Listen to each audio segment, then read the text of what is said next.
This is the flute that I made for you that you had ordered.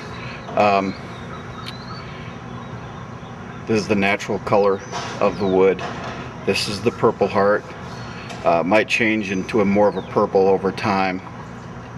And the little totem here, some people, they have different names for this.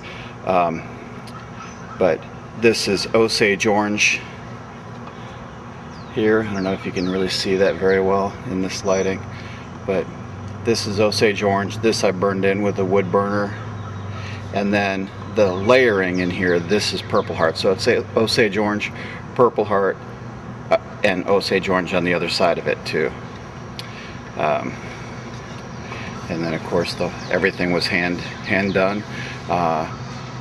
Reduced the price because I made some flaws by mistake in the flute, but it's tuned to A440, so you should be able to play along with other instruments and other musicians and so on.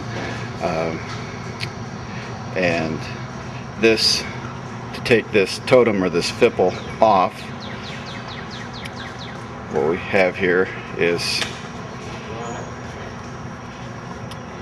you can see that as you blow through the opening down here, the air comes up here, hits the top of the totem, goes through the channel that's in the totem here, and then blows back across here, sort of like blowing into the top of a pop bottle, and it directs the air. Every once in a while you'll want to take the totem off, wipe this down, wipe the underside, maybe apply a light oil of some kind, like a tongue oil or something like that. And then you just tie it back down, and you want to make sure it's nice and snug. The leather is not the thickest on the strap, so you want to make it snug, but you don't want to pull really tight because you'll just break it. If you do, you can just find another thing to tie it down with. I like using leather, but whatever will hold it and won't let it slip will work just fine. We'll tie these off, one in the middle, one towards the back side, trying to keep them even.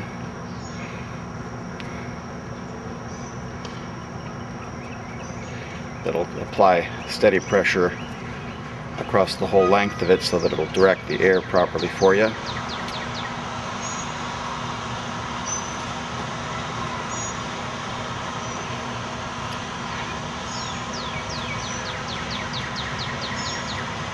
And then just check on them one more time, make sure they're reasonably snug. And you're going to want to check and make sure, I don't know how well you can see this on the camera here, but you want to make sure there's a little opening in the top of the totem here, and you want to line that up just over the back side of that furthest hole away from your mouth where you blow. As you do that, you can alter the pitch a little bit.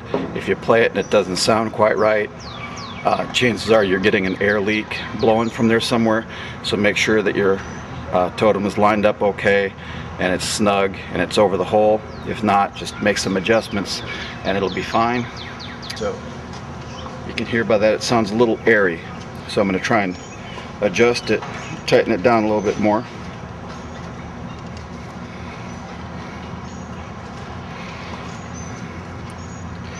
And we'll see how that sounds, see if that sounds better.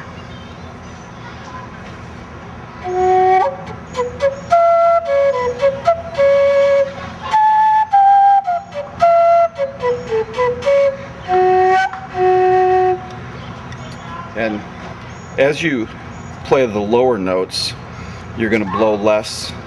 You're not going to blow as hard. You want to blow softer.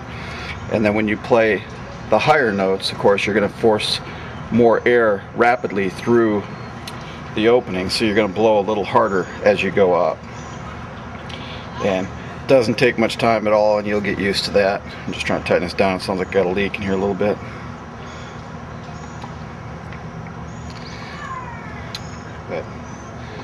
So you blow a little softer when you're hitting lower notes. Like this is tuned to F sharp, so as I'm hitting that lower note. But if I'm hitting a higher note, if I blow that same way, it'll sound off. See that? So it doesn't sound right because you're blowing too soft. So you're going to need to force more air through there faster.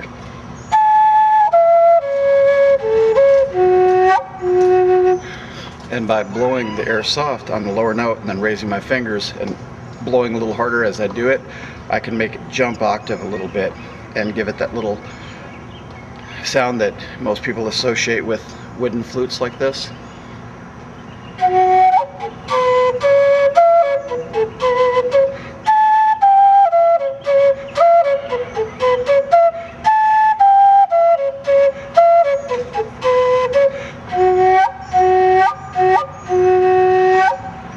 So you get that sound like that.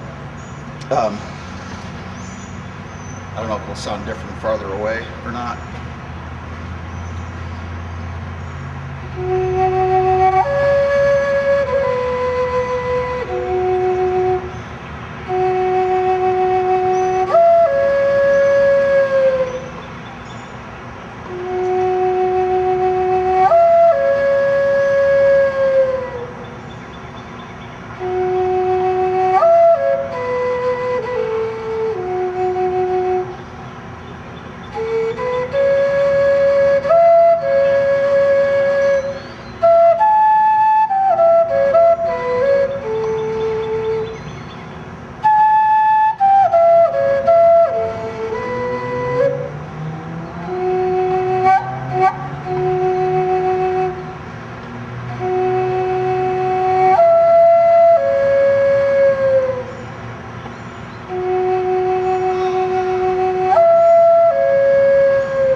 So you can also trill, which is, as I was blowing, I was using my tongue to roll and going,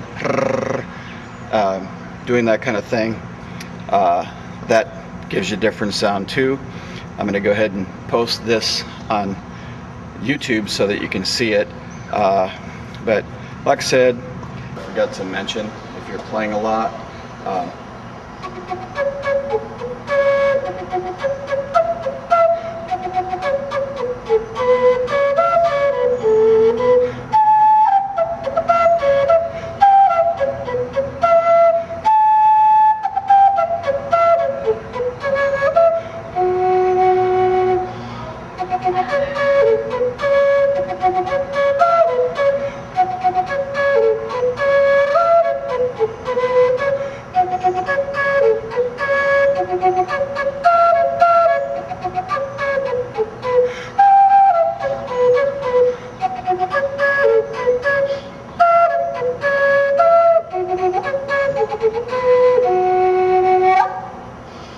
what'll happen sometimes is that if you're playing a lot, you're going to get moisture, that condensation that's going to happen inside this little chamber, and when it does, it'll start to change the sound and kind of sputter. It won't sound the same. So what I usually do is I just blow down in and try and blow between the flute and the totem itself, and that'll kind of blow the moisture back into this, and inside of this part of the flute, I built a chamber to kind of help hold any water or whatever that might be in there. So I blow it to get it back in there, and then you want to make sure that there's nothing where you're going to swing and hit it and smack something with the flute. And then so after I blow it, I just give it a quick little toss down like that, and that'll dissipate any moisture that's inside of here. So you can go back to playing again. And this Purpleheart, by the way, is a very hard wood. when I was making this, I was amazed how fast it would actually try to, you know, dull tools and that kind of thing. You know, you could keep this by the door, and if somebody tried to hassle you, you could, you know, have a ready weapon. It's really heavy wood, good solid wood. And it will change. It'll get more purpley with color. I mean, with age. So enjoy.